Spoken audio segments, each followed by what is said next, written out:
I met the love of my life 6 years ago. We went to this top-notch leadership conference, and the conductor of one of the main seminars asked each of us to share an intimate secret about ourselves with each other, in a chair, in the middle of the stage. Okay, this sent my mind in overdrive. What's a safe secret? What's a secret I could share people wouldn't know just by looking at me? I mean, what am I gonna say? I was panicking. And the leader knew it because originally he was going clockwise, which would have made me the next to the last person to speak. Oh no, just like an animal, as soon as he smelled my panic, I ended up being third out of 20 to speak. I was nervous for several reasons. One, I was the only female in the room. And what the hell was I gonna say? I silently prayed as I walked to the stage. Hello everyone, my name is Connie Stevens and I'm the smart one. Denise, my deceased older sister, she was the pretty one. Then I told them the story about me and my sister. Only 2 years separated Denise and I, so our mother used to dress us alike. She'd buy identical dresses, just different colors. Like the beautiful pleated dresses she bought us when Denise was 10 and I was 8.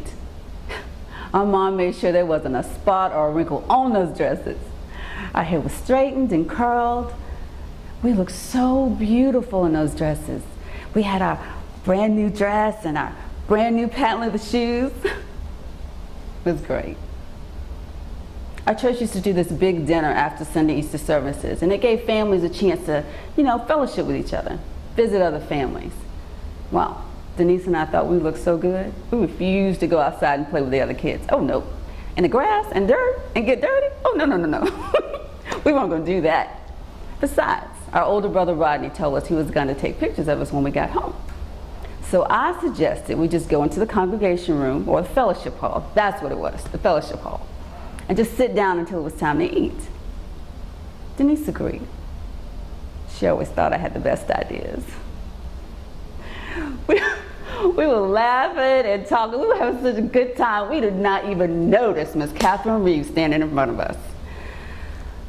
I heard her say, "Ah, if it isn't the Stevens girls. Denise, you look so pretty in your outfit. Connie, are you still smart in school?" I didn't answer her. She didn't want to know an answer anyway. And yes, I was still smart in school. I stayed smart because evidently I wasn't the pretty one. Every time I saw Miss Rivers, all she'd ever say is, "Where's that pretty girl?" I remember one time I was in my dad's brand new 1982 light blue Monte Carlo. We were in front of Jenkins convenience store. And I heard Miss Rivers. She said, "Dear, where's that pretty girl at?" My dad said, "She's at home." And he just waved. He didn't even acknowledge what she said. He just took his key, stuck it in the ignition, and started the car. Well, I just thought he must have agreed with her. But oh no, Miss Rivers walked by me, so I had to acknowledge her, right? My window was down when she was walking to her car. So she said, "Connie, are you still smart?" And then she slammed the door. Did she wait for an answer? Oh no, she slammed the door. You really have to be careful with words. You got to be careful what you put out there in the atmosphere, because they can take on a life of their own. I think after a while, our entire town started referring to me and Denise as the pretty one and the smart one. And after a while, we bought into those titles. Denise would always concentrate on her hair and her makeup and her clothes, and me, I buckled down in those studies. I earned myself a full ride to Spelman. And Denise, she went to Fayetteville State for a couple years. And then she dropped out. Sometimes I think she was just way too obsessed with her looks. I think that's why God took her hair and disfigured her body. She had to take all those barbaric drugs and treatments, you know, to treat the cancer.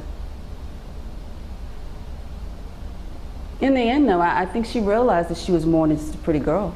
And after several years of counseling, I'm okay with being the smart one. Now, as I headed back to my seat, as I was walking off the stage, the most handsome man I had ever seen in my life was walking toward me. Oh my God. He was the only mocha drop in the room, okay. But he was fine. Anyway, I'm walking to my chair, he's walking with me. He pulls out my chair, I sit down, then he leans over and he says, "You're wrong. You're the smart and the beautiful one." And then he just walked away. I married him 6 months later, and we're still together today. You know, I really did think I was okay with being the smart one. I never thought of myself as pretty. I never thought I should look in the mirror and look back and see pretty.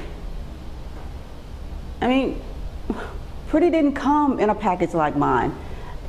Pretty wasn't dark skinned with short hair. It's just not what I grew up with.